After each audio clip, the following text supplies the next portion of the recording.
Sabi ni Marcos Jr., wala akong tinatago. Pero sapat na ba yan?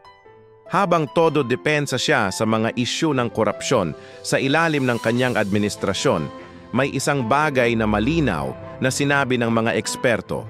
Hindi ito simpleng pamumulitika. Ito ay usapin ng pananagutan. Isipin mo, bawat dokumentong may pirma ng Pangulo may bigat na yan. Bawat proyekto, bawat pondo.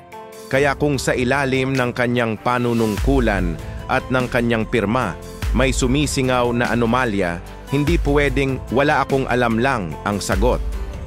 Ang posisyon ng Pangulo ay hindi lang tungkol sa kapangyarihan.